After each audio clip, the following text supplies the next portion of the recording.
When someone says, send me some information, it sounds harmless. It feels polite. But most of the time, it's the moment your call loses structure. Not because they're uninterested, but because something hasn't been clarified. Let's fix that. Most reps respond immediately. They say yes. They ask what email to use. They promise to follow up next week. And the conversation ends.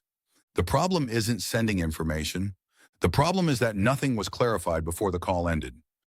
Buyers say this for three common reasons. First, they don't yet see enough relevance. Second, they're unsure about ownership. Third, they don't feel ready to make a decision on the call. None of those are solved by sending a PDF. When you send information without diagnosing the reason behind the request, you move the conversation forward technically, but not structurally. That's why these deals stall. The call ended without clarity. So what's the fix? Instead of agreeing immediately, slow it down. You can respond calmly.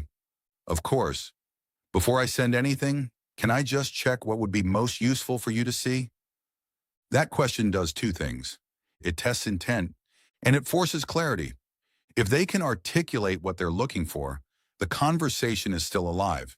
If they can't, you've uncovered the real issue. Sometimes the real issue is uncertainty. Sometimes it's lack of urgency. Sometimes it's that the problem wasn't fully owned.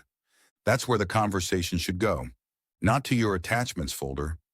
Sending information isn't wrong. Sending it without structure is.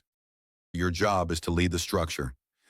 If you want the full framework behind how to keep control of calls without being pushy, the core framework playlist walks through it step by step.